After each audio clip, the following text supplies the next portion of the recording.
I want you to try a little thought experiment right now. Just, imagine pulling out your smartphone, looking at the home screen, and deleting WhatsApp. Just drag it right to the trash. Right into the trash. Exactly. And then delete Facebook. Just wipe out Uber, PayPal, Yelp, Spotify, Zoom, and TikTok. Just delete all of them. Which would leave an incredibly empty phone, honestly. Right. It leaves this massive void of utility on your device. But now, in the empty space left behind, I want you to imagine replacing every single one of those icons with just one app. Just one. One single gateway for your entire digital, financial, and social existence. And the thing is, for over 1 billion people in China, you don't actually have to imagine that scenario at all, because that is simply reality. Yeah, it is their everyday reality. That app is WeChat. And WeChat is essentially the crown jewel of a massive empire called Tencent. It really is. I mean, it is the absolute definition of a digital ecosystem. Yeah. It takes that concept to a level that completely shatters how we in the West typically think about the internet, Yeah, because we tend to view the digital world as this decentralized, kind of fragmented landscape. Like you use one company for search, another one for ride sharing, a completely different bank for your actual money. Exactly. But Tencent represents an entirely alternative blueprint for the digital future. It's one that is incredibly centralized, relentlessly efficient, and crucially tightly controlled. And for half the world, this really is the blueprint of the future. So in our deep dive today, we are unpacking the sheer scale of this story. We want to understand how one company managed to swallow an entire country's digital life. And not just how they built it, but how they are currently navigating this unprecedented crackdown that threatens to unmake everything they've done. Right, because to understand them today, where they're this globe-spanning leviathan, we really had to go back to the very beginning. And their origins, honestly, do not scream tech titan. Not at all. The founder, Ma Huateng, who goes by the English name Pony Ma, was basically the absolute antithesis of the swashbuckling, move fast and break things Silicon Valley disruptor. Oh, absolutely. I mean, if you look at Pony Ma's background, he was born in 1971, which was right in the middle of the Cultural Revolution. Right. He spent his early years on the southern island of Hainan.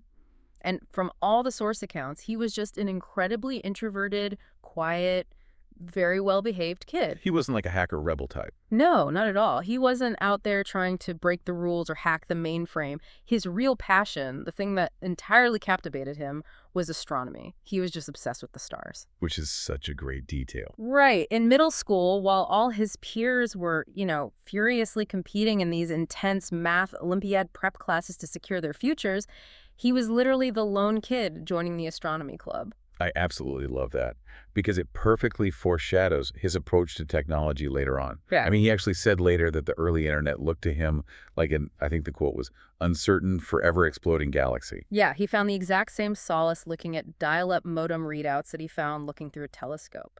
But, finding solace in code doesn't automatically translate to building an empire. So, cut to 1998. The internet is just barely starting to become a thing in mainland China. Barely. It was very early days. And Pony Ma, along with 4 of his former classmates, and this incredibly outgoing telecom sales guy, Jason Zhang, they decide to start a company in Shenzhen. With basically no money. Right, a shoestring budget of about 500,000 yuan. But looking at the source material for this deep dive, I have to be honest, I'm struggling to find the visionary genius here in the early days. They didn't really have a business model, did they? They had absolutely no grand master plan. I mean, they vaguely knew they wanted to combine the nascent internet with pagers. Because pagers were still huge in China then. Exactly, but the product that actually put them on the map, the thing that ignited the whole company, wasn't an original idea at all. They essentially looked around, saw what was working elsewhere, and just copied it. Just a straight-up clone. Yeah, specifically, they saw this Israeli instant messaging app called ICQ, which had just been acquired by AOL, and they just built a Chinese clone of it. They called it OICQ. Right, which they eventually had to rename to QQ after AOL hit them with a massive intellectual property lawsuit. Naturally. But this brings up a crucial question, and I want to push back on the whole genius narrative for a second.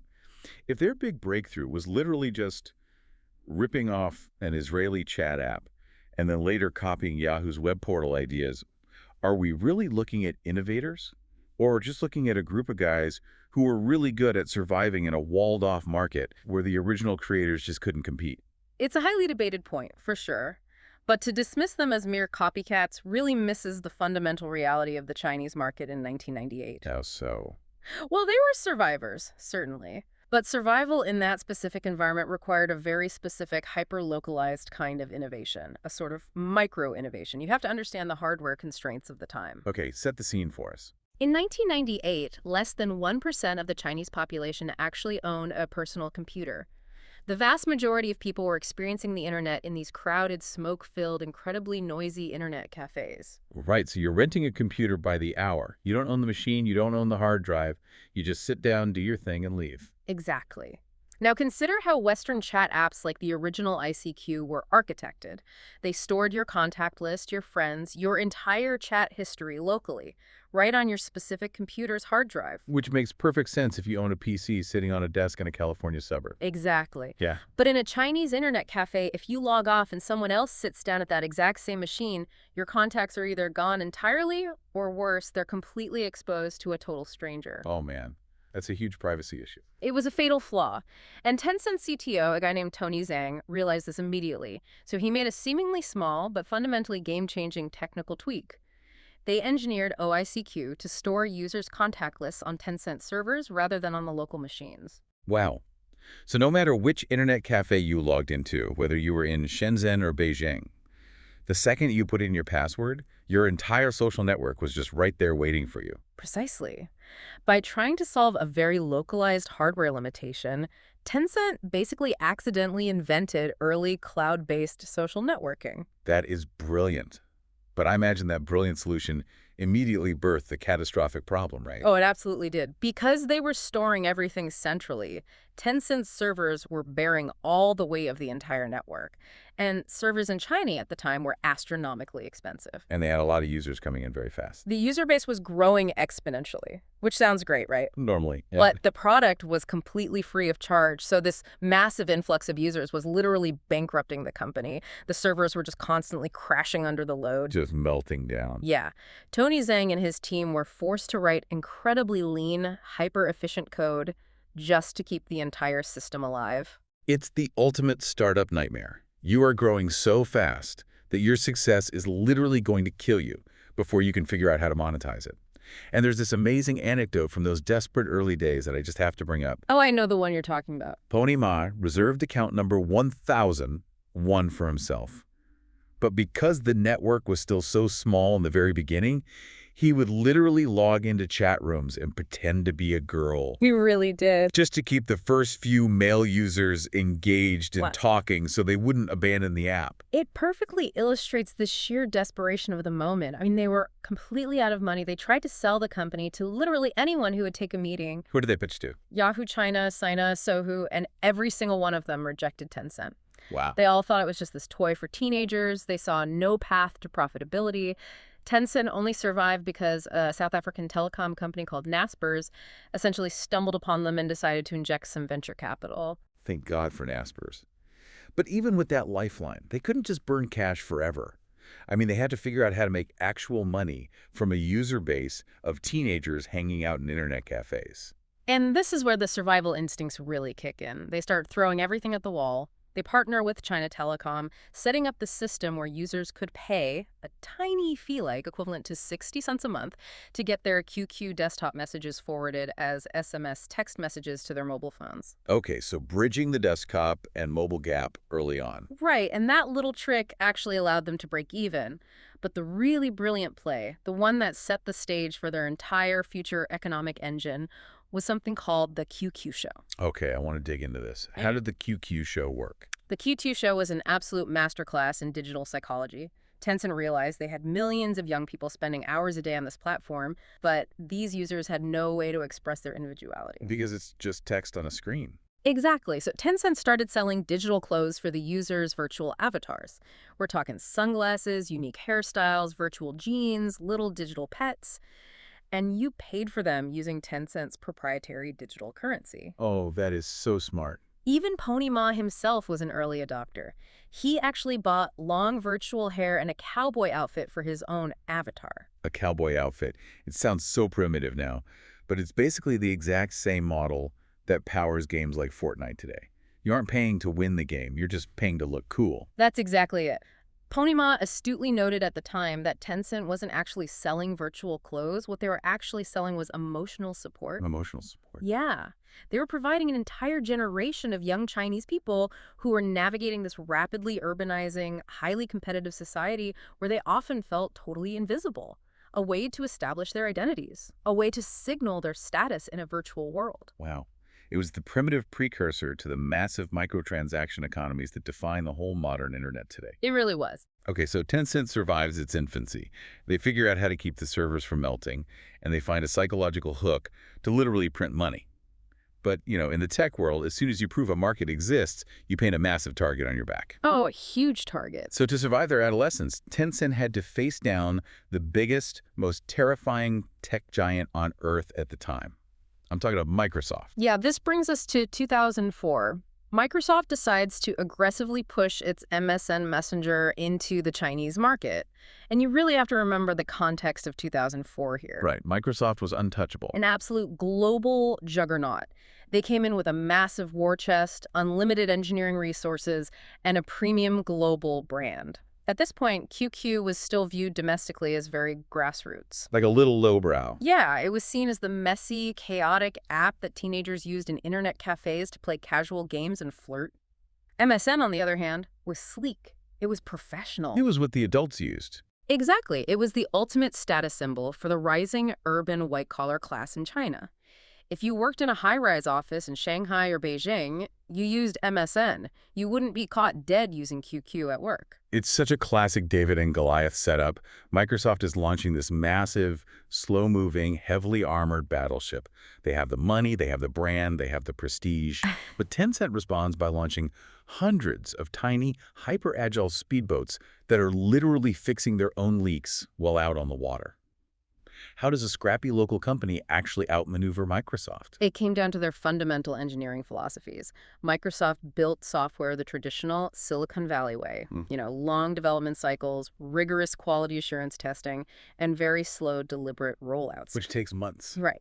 But Tencent, out of sheer necessity, had embraced a philosophy they called Jiao bu kuai pao, kuai su di dai. Okay, what does that mean? It translates roughly to taking small steps to run fast for quick evolution. Small steps, fast iteration. I love that. Exactly. It was a completely different metabolism. If a Chinese user complained on a forum about a missing feature on MSN, it might take Microsoft months to translate that feedback, route it back to headquarters in Seattle, get it approved by product managers, code it, test it, and push an update. By which time the user has moved on. Exactly.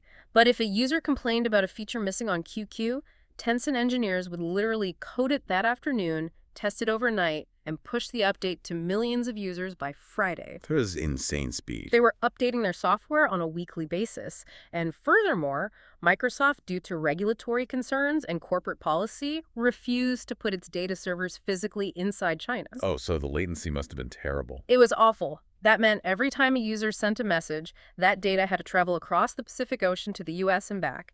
It could take 2 excruciating minutes just to log into MSN in China. QQ, with its local servers, was instantaneous. So the speedboats just ran circles around the battleship. Microsoft's slow iteration and latency issues caused MSN to eventually fade into total irrelevance in China. They just couldn't keep up. But reading the history in the source material, defeating Microsoft seemed to give Tencent this dangerous aura of invincibility. They survived the giant. And honestly, it went straight to their heads, didn't it? It really did. They developed an incredibly toxic reputation within the Chinese tech ecosystem. They essentially became known as the ultimate copycat killer. The apex predator. Yeah. If a small startup anywhere in China had a brilliant new idea, whether it was a new casual game or a music player, Tencent wouldn't even bother acquiring them. They would just clone the feature, slap it onto QQ, and use their massive captive user base to instantly crush the original creator. Which is just brutal for innovation. It bred deep, bitter resentment across the entire industry. There was this infamous magazine cover in 2010 that perfectly captured the mood. It depicted Tencent's cute, waddling penguin mascot covered in blood being stabbed with 3 knives. Wow, that is quite the visual. The headline basically accused them of monopolistic bullying. of sucking the oxygen out of the room so no one else could breathe. And the simmering resentment finally boiled over in what became known as the 3Q battle. Ah, the 3Q battle. This is where the corporate warfare gets genuinely wild. Uh-huh. Walk me through what happened here, because reading about it, it sounds more like malware espionage than a business dispute. Oh, it was essentially a hostage situation. So there was this highly combative entrepreneur named Zhu Hongyi who ran an internet security startup called Kihu. Who made antivirus software. Exactly, popular antivirus software. And Zhu decides he's going to take Tencent head on. He launches a product called QQ Bodyguard. This software basically hijacked Tencent's QQ application right on the user's computer. Hijacked it how?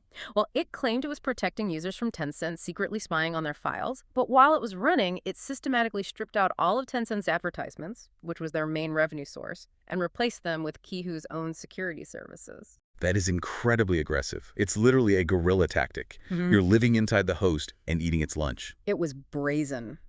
How did Pony Ma react to that?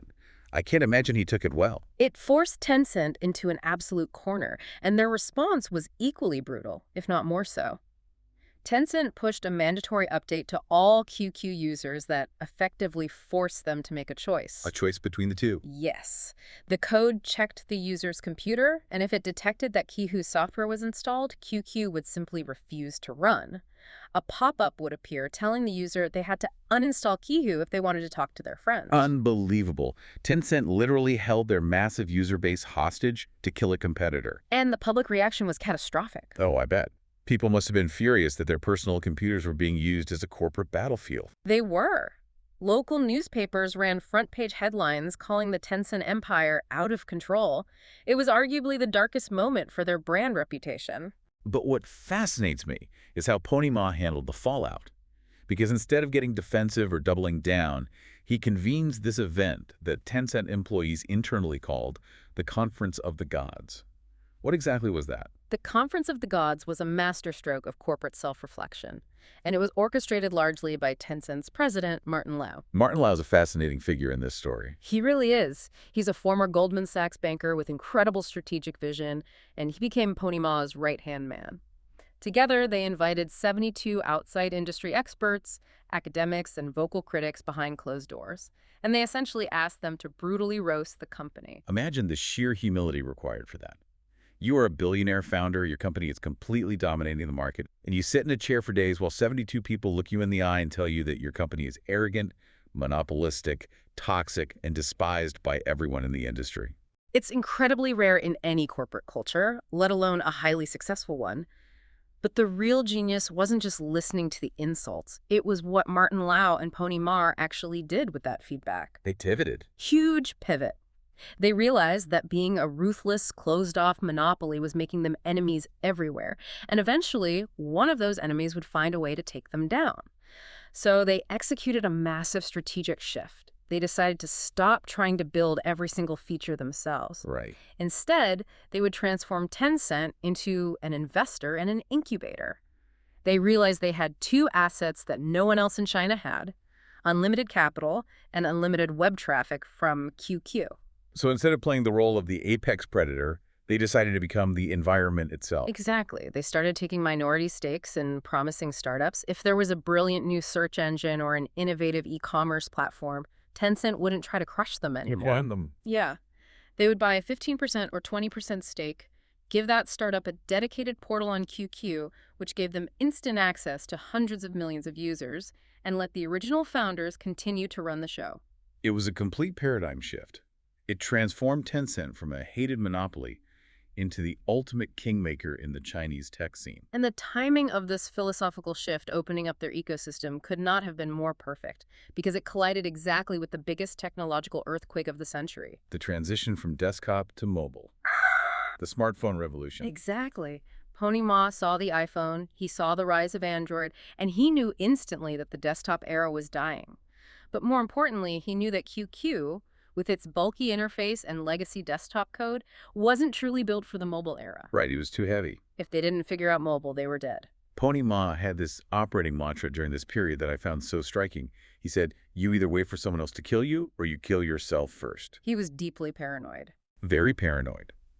He knew that a nimble new mobile startup could theoretically wipe out his entire desktop empire overnight.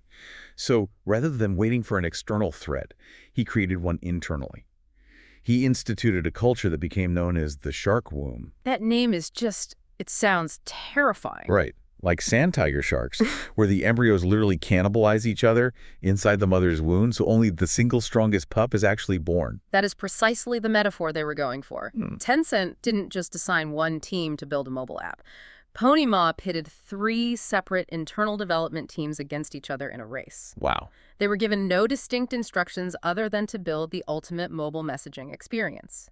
Whichever team built the best product first would win the company's full backing. The others would just be scrapped. Brutal. And the ultimate winner of this internal war came from a very unlikely source, a reclusive, highly idealistic programmer named Alan Zhang. Alan Zhang is easily one of the most fascinating characters in this entire story. He really is. He is the complete opposite of a ruthless corporate ladder climber. Yeah. I mean, the guy previously built a hugely popular email client called Foxmail completely on his own, basically as a passion project. Yeah, and he actually hated the idea of monetizing it, which is so rare in tech. So rare. He eventually sold it to Tencent, and he was running a small R&D team in Guangzhou, which is geographically and culturally pretty far away from Tencent's intense corporate headquarters in Shenzhen. Yeah, they were operating out of a space known as the Little Black Room 11. So how does a guy who hates corporate bureaucracy, sitting in a little black room, end up designing the ultimate social tool for 1 billion people? Because Alan Zhang is driven by an almost obsessive dedication to product purity. He detested cluttered interfaces. He hated forced advertisements. He approached software design like art. But his initial attempt at a mobile app, which was basically WeChat 1.0, was actually a total flop, wasn't it? It was a massive failure. It launched in late 2010, and it barely scraped together 1 million users in 6 months. It looked too much like a standard, boring EMIS contact list. It just didn't have a soul. So how did it go from a lifeless contact list to an absolute explosion of growth? Because reading the history, it looks like they relied on their old playbook. They copied someone else again. They did? But as always, they added a vital engineering twist that changed everything. That's exactly what happened. There was a startup in Hong Kong called TalkBox that had introduced a brilliantly simple push-to-talk feature. It basically turned your smartphone into a walkie-talkie. Oh, like you hold the button down? Yeah, you hold a button on the screen, speak into the phone, and when you let go, it sends a little voice bubble to your friend. This was a massive innovation for the Chinese market because typing Chinese characters on tiny early-generation smartphone keyboards was incredibly tedious and slow for a lot of people. Oh, that makes sense. Voice just bypassed the keyboard entirely. Exactly. So TalkBox had the right idea. But why aren't we talking about the TalkBox empire today? Where did they go wrong? They made a critical error in their underlying engineering architecture. TalkBox optimized their audio files for speed and high-fidelity sound. They wanted the voices to sound crystal clear. Which sounds good on paper. On paper, yes. But in mainland China in 2011, 3G mobile networks were barely rolling out.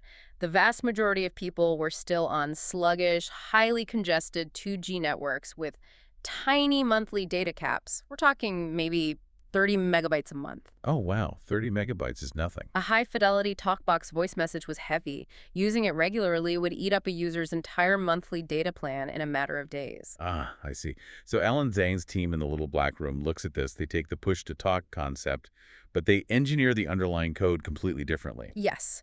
They compressed the audio files so aggressively that a WeChat voice message used a fraction like a 15th of the data of a TalkBox message. That is incredible. They made it incredibly cheap to use on a 2G network. Exactly. And suddenly, a cultural phenomenon is born.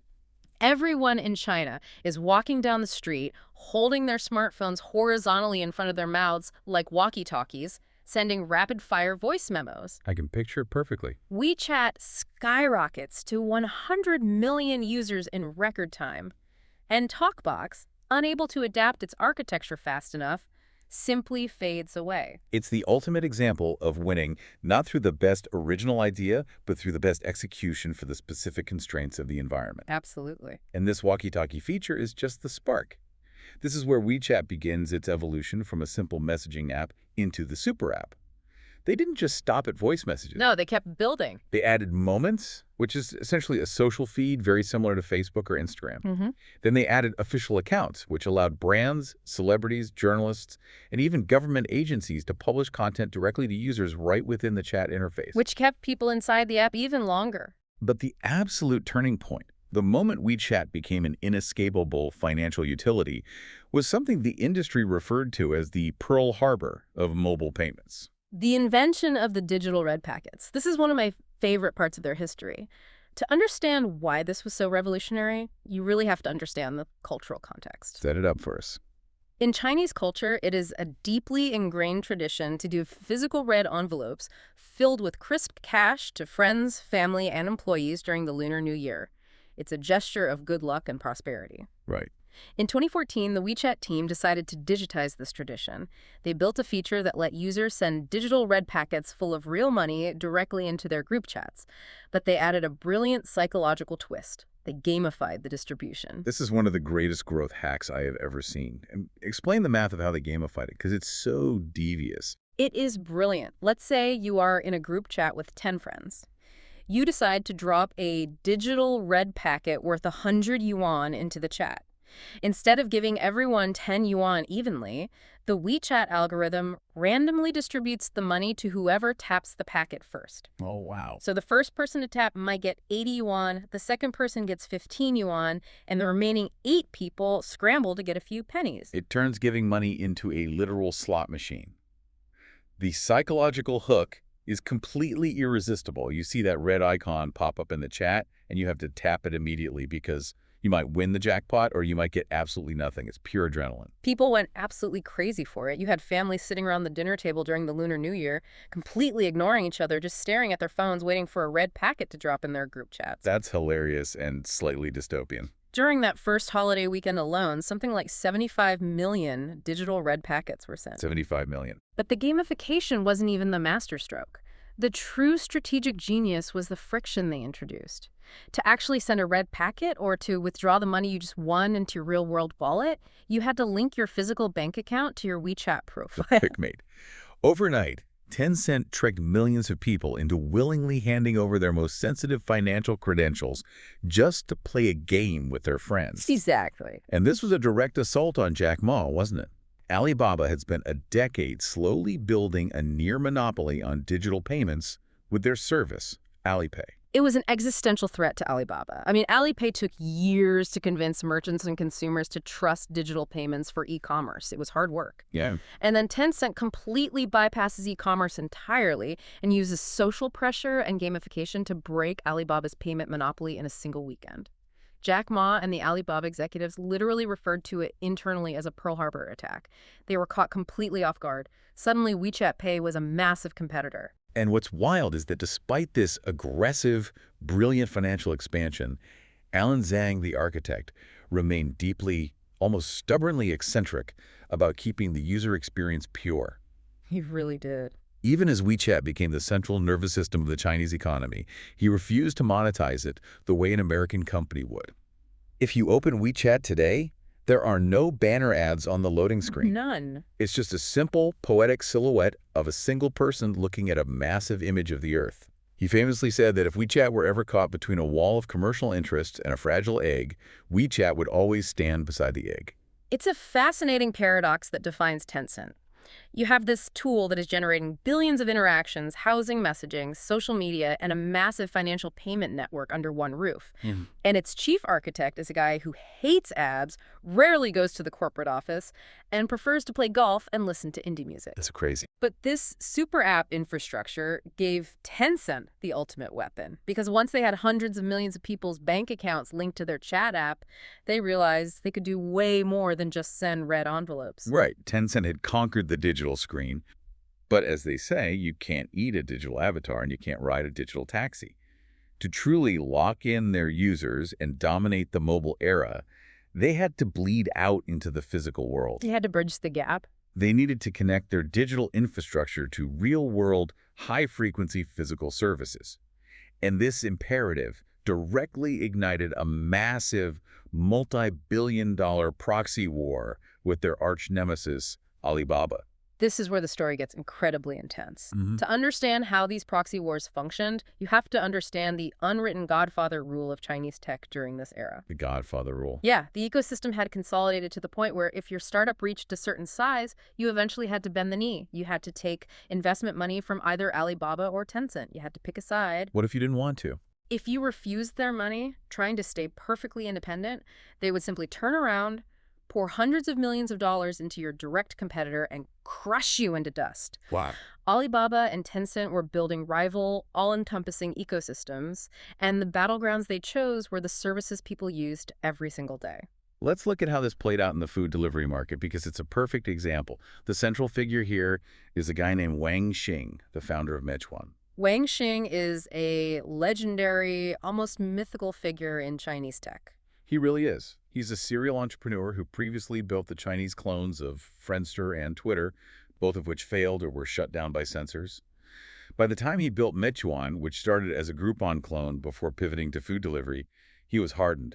People actually called him a proto-pony, He was relentless. highly analytical and incredibly stubborn. And Meituan was operating in an absolute bloodbath. The group buying and food delivery market in China at the time was chaotic. There were literally thousands of competitors undercutting each other. Just burning cash. To win this market, you couldn't just sit in a nice office and write elegant code. You needed an army of salespeople physically pounding the pavement, going door to door to thousands of independent noodle shops and restaurants, convincing them to sign up for your platform instead of the other guys. Wenxing literally built what he called the Iron Army. He poached a veteran sales executive from Alibaba named Gan Jiawei to build this force. And the culture of this army was intense. They tracked daily metrics ruthlessly. They even had a dress code enforcement, right? Yes. They launched a formal war on flip-flops. Mm-hmm. They mandated that their salespeople wear professional attire in the blazing summer heat just to win over skeptical restaurant owners who thought internet companies were run by lazy kids. That is dedication. But as Meituan grew into a powerhouse, the relationship with their primary investor, Alibaba, started to fracture. Because Alibaba wanted control. Their ultimate goal was to fully integrate Meituan services directly into their own apps, like Taobao and Alipay. They essentially wanted to turn Meituan into a mere feature of the Alibaba ecosystem. And Wang Xing wasn't having it. Not at all. Wang Xing is fiercely independent, and he violently chafed under this pressure.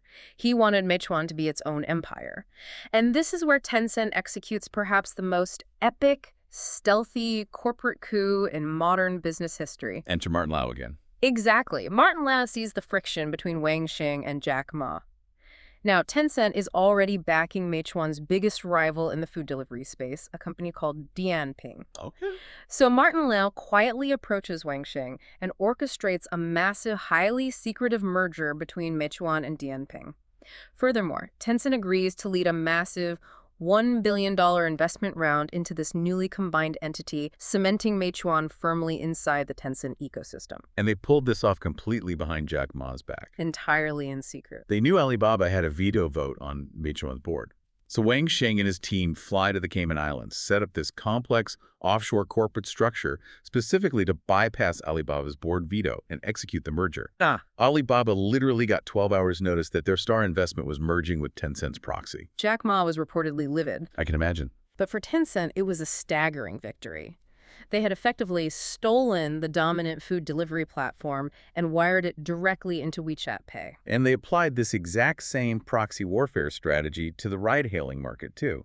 The startup Didi, founded by a guy named Cheng Wei, was backed by Tencent. Their main rival, Kuwaiti, was backed by Alibaba. And what followed was a cash-burning war of attrition that makes Uber's spending look conservative. They were engaged in a savage subsidy war. They were basically paying people to take taxis. The scale of the demand this created is just hard to wrap your head around. There's one infamous week known as the 7 Days, 7 Nights battle. Didi offered such deep subsidies that millions of people were trying to hail rides simultaneously. The servers just couldn't handle it. They were melting down. It was so bad that Tencent literally dispatched 50 of their top engineers from Shenzhen all the way to Didi's headquarters in Beijing. These engineers were working around the clock, sleeping on the floor, just to write enough code to keep the app from completely dying under the traffic load. But you have to ask and explain the underlying strategy here. Why on earth were Alibaba and Tencent willing to burn billions of dollars subsidizing random taxi rides? Because the taxi rides were just a Trojan horse. Tencent integrated Didi directly into the WeChat interface. If you wanted the deeply subsidized, almost free taxi ride across town, you had to pay for it using WeChat Pay. Right. And if you used Alipay. You paid full price. Tencent was systematically buying payment market share by subsidizing physical transportation. It wasn't about the revenue from the taxi at all. It was about forcing millions of people to change their daily financial behavior and habituate them to using Tencent's digital wallet. It's brilliant. It's essentially customer acquisition cost disguised as a taxi fare. Exactly. Eventually, the cash burn became so violently unsustainable that the investors stepped in and forced Didi and Kuwaiti to merge, ending the domestic war. And then, this combined battle-hardened monopoly turned its sights on a foreign invader, Uber. Yes. Travis Kalanick comes to China. He came ready to spend billions to conquer the market. But the combined Didi alliance, backed by both Tencent and Alibaba at that point, matched Uber dollar for dollar, subsidy for subsidy. They bled Uber dry, ultimately forcing Kalanick to surrender, sell Uber's China operations to Didi, and retreat from the country entirely. The analogy of a Cold War is just perfect here. Alibaba and Tencent rarely fought each other directly in the streets. Instead, they armed smaller proxy states.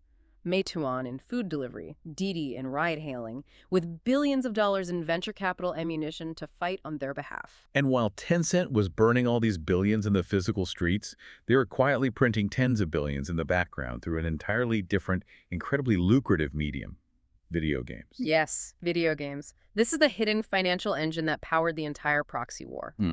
While everyone was watching the taxi and food delivery battles, Tencent was systematically building the largest global gaming empire in human history. And it did it by executing a flawless transition from simple PC board games to dominating the high-fidelity mobile blockbuster space. The gaming dominance really started with an executive named Mark Wren, who figured out how to integrate casual, simple games into the QQ desktop interface early on. But the empire truly exploded under a developer named Colin Yao. Colin Yao, he created a game called Honor of Kings, right? Yes, Honor of Kings is a mobile, multiplayer battle arena game. Think League of Legends, but played on your phone. And it didn't just become popular, it became a massive cultural phenomenon in China. And the reason it succeeded on such a massive scale wasn't just the graphics or the gameplay, was it? It was because it perfectly leveraged the WeChat social graph. Exactly. This integration is crucial. Explain how that works, because it fundamentally changes the psychology of gaming. Well, if you log into a traditional game, you might play with strangers, right? You just matchmake.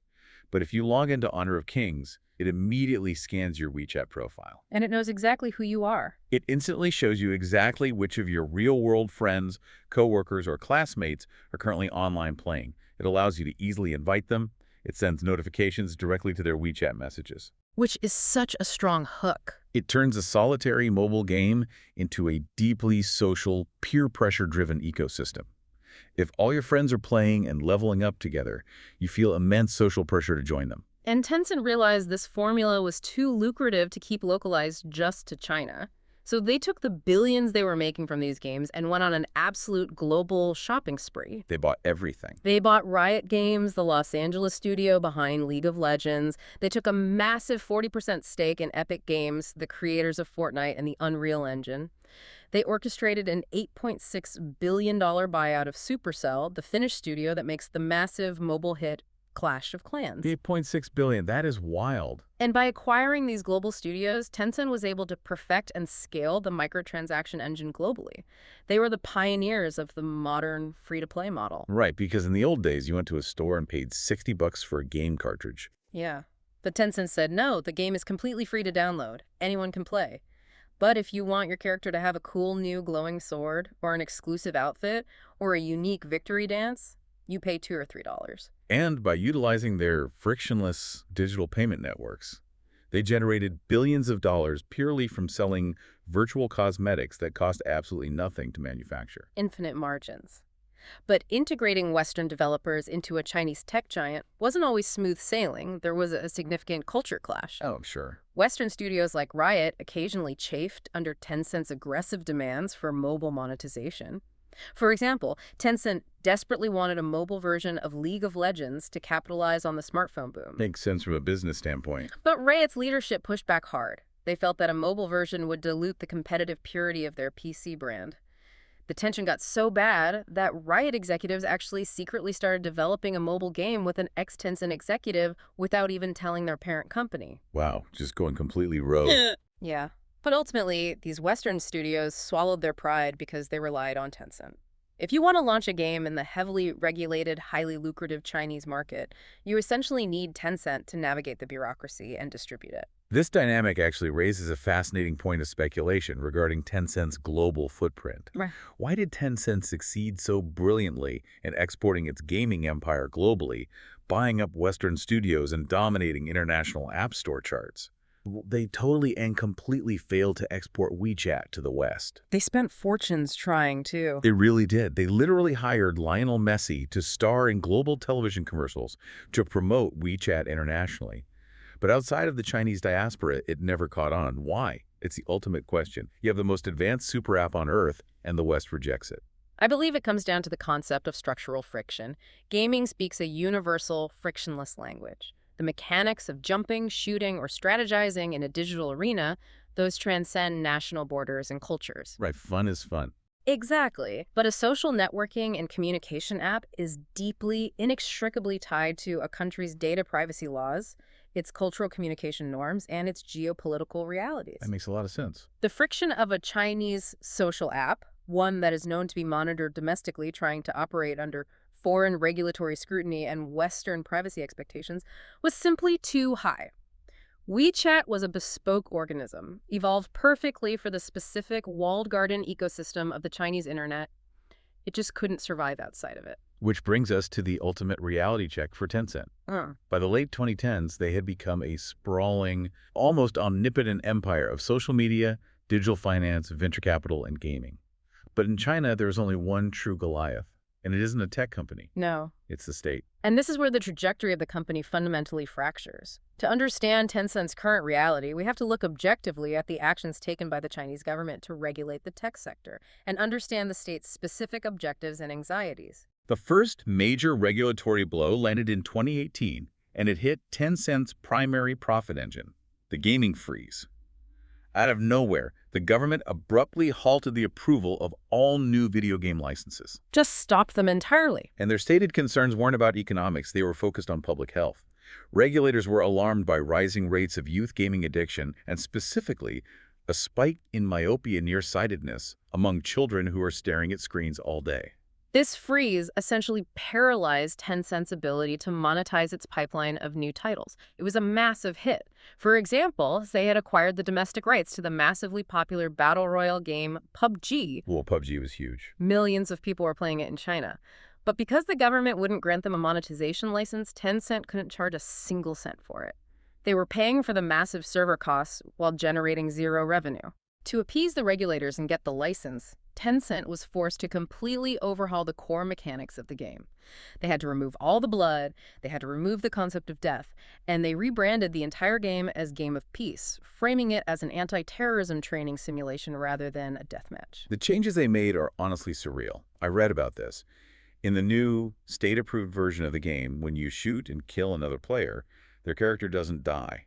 They calmly pull out a little box, wave goodbye to you, hand over their loot in the form of a birthday cake, and peacefully exit the simulation. A literal cake. It's wild, but it worked. The regulators approved the sanitized version, and Tencent immediately started making millions of dollars a day from it. However, that 2018 freeze was just a preview, really. It was a warning shot. In 2021, Beijing dropped the hammer on the entire tech sector in a way no one anticipated. The 2021 crackdown was sweeping and systemic. It signaled a total paradigm shift in how the state viewed consumer technology. It began when regulators abruptly pulled the plug on the massive IPO of Jack Ma's Ant Group. Which shocked the financial world. Completely. And shortly after, Didi, the ride-hailing giant that Tencent helped build, went public in the US.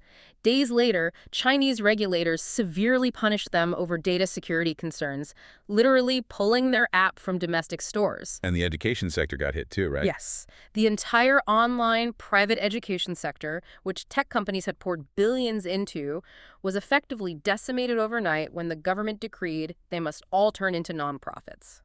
And WeChat found itself caught right in the middle of this massive political tightrope.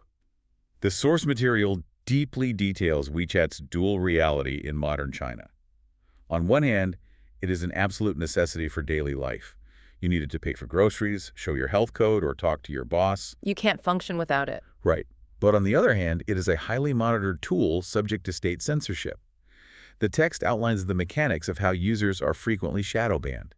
Can you explain how that mechanism actually works? Shadow banning is a highly sophisticated form of censorship because it relies on deception. If a user posts a message or an article containing sensitive political keywords on their WeChat Moments feed, the system doesn't necessarily block the post or notify the user that they violated a rule. So the user has no idea. Exactly. Instead, the app makes it look to the user like the message posted perfectly normally. It shows up on their own feed, but the system silently hides it from everyone else. The user thinks they are speaking into the public square, but in reality, they have been placed in a soundproof digital room. That is incredibly chilling. Uh-huh. And the pressure wasn't just coming from censorship requirements.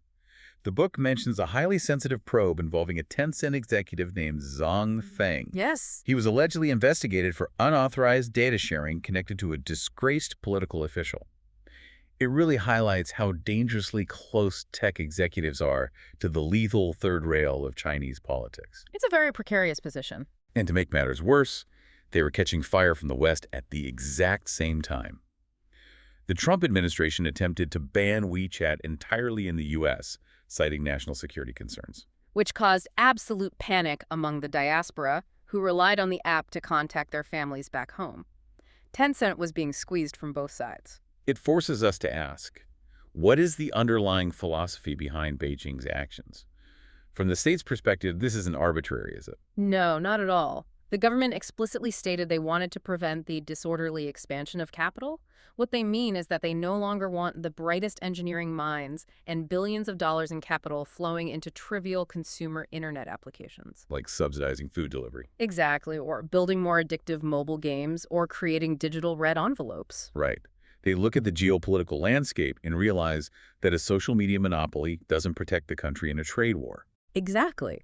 The state's priority has radically shifted toward deep tech, national security, and hardware independence. In a world of trade wars, Beijing wants self-sufficiency in semiconductors, artificial intelligence, robotics, and cloud infrastructure.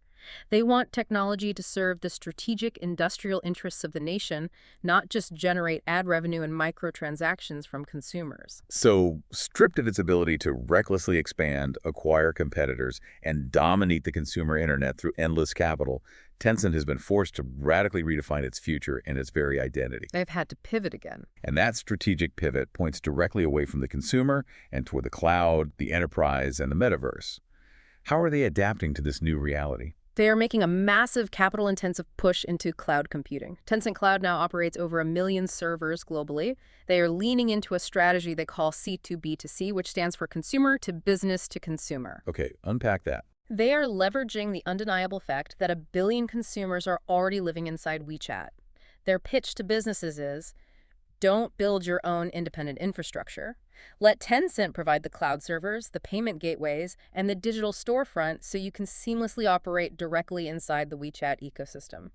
And the mechanism they use to do this is called mini programs, which is another stroke of technical genius. It really is. If you are a local shoe store or even a massive brand like Nike, you don't spend months coding a standalone app and begging Apple or Google to approve it in their app stores. You build a lightweight mini program that lives entirely inside WeChat, hosted on Tencent Cloud, accepting WeChat Pay. Which is brilliant. WeChat essentially bypassed the Apple iOS and Google Android monopolies by turning itself into an operating system within an operating system. It's an incredibly powerful lock-in mechanism. But Pony Ma has an even grander, more futuristic vision for where this all leads. He has been heavily promoting a concept he calls the Quanzhen Internet, which translates to the all-real Internet. The all-real Internet. That is Tencent's vision of what we in the West call the metaverse. Yes, and this is where that massive 40% stake in Epic Games suddenly looks like the smartest long-term play they ever made. Because Epic owns the Unreal Engine. Right. The rendering engine. Exactly. The Unreal Engine isn't just software for making games like Fortnite. It is a hyper-advanced physics and rendering engine capable of building complex, photorealistic, interactive 3D environments. Tencent is actively positioning itself to be the architectural backbone, the foundational rendering engine of whatever this immersive 3D internet becomes in China. But the internal culture driving this future is fundamentally different than the era of the shark womb or the proxy wars. Mhm. The tone from the top has shifted from conquest to submission. It has. At a recent internal meeting, Pony Ma delivered what has to be the ultimate humbling message to his staff. He explicitly told them that Tencent is no longer an internet infrastructure company. He said they are merely a dime a dozen beneficiary of the state's progress, and that their new role is simply to be a good assistant to the country. A good assistant. It is a profound, almost jarring shift in corporate identity. Gone is the rhetoric of disruption and taking over the world. Totally gone. And if we extrapolate what a Chinese metaverse might actually look like based on this new posture, it becomes clear it will be fundamentally different from the visions pushed by Silicon Valley. How so? Well, it won't be the decentralized, crypto-utopian Web3 playground of digital anarchy that some people envision. A Chinese metaverse built by a good assistant will be highly regulated, centralized, and strictly monitored. It will likely focus heavily on industrial applications, like rendering digital twins of manufacturing plants, simulating smart cities, and delivering public services, rather than pure social entertainment. And crucially, just like the Chinese internet today, it will almost certainly be strictly walled off from the rest of the global digital world. Undoubtedly. There is an ancient Chinese proverb mentioned in the source material that feels like the perfect metaphor for this entire journey. It's the legend of the carp that struggles upstream, swimming violently against the current of the Yellow River. I love this analogy. If the carp manages to survive the journey and leap over the dragon's gate at the top of the waterfall, it is magically transformed into a powerful, majestic dragon. And Tencent was the carp. For 20 years, Tencent was that carp. It fought brutal wars against giants like Microsoft, survived starvation, executed stealthy proxy wars, and transformed into an unstoppable digital dragon. But upon becoming a dragon, it realized the ultimate truth of its environment. The dragon must eventually serve the emperor. It's a brilliant summarization. It perfectly captures the arc from a tiny, scrappy ICQ copycat operating out of a cramped, smoke-filled office to the architect of a super app and a global gaming titan. To its current reality, a heavily scrutinized, humbled corporate giant, pivoting to cloud computing and industrial simulations, constantly working to appease the strict regulations of the state while keeping a billion people connected. And it brings us right back to where we started with our thought experiment. When you look at the sheer, undeniable convenience of a super app, the ability to manage your entire life, your finances, your social world, your food, your transportation, all seamlessly interconnected in one elegant interface, it feels like magic. It does. It's incredibly convenient. But as a user, you have to weigh that absolute convenience against the total loss of digital privacy and the reality of living your entire life inside a completely centralized, monitored ecosystem where one company, and by extension one government, holds the keys to everything you do. It is the ultimate trade-off of the modern digital age, playing out in real time on a scale of over 1 billion people. And it leaves us with one final provocative thought to mull over. If the next iteration of the internet, whether we call it the metaverse or Web3 or the spatial internet, fundamentally requires decentralization, open protocols, and borderless interaction to truly thrive and reach its full potential, what happens to a tech titan like Tencent? That is the big question. They have the capital, they have the elite engineering talent, and they have the foundational technology to build a future. But they are increasingly tethered to the strict geographic borders, the censorship requirements, and the central control of their home country. It's a massive contradiction. Can you build a limitless, expansive virtual world if you are forced by the state to construct real-world walls inside of it? Think about that next time you look at the fragmented, chaotic, but free collection of apps on your phone.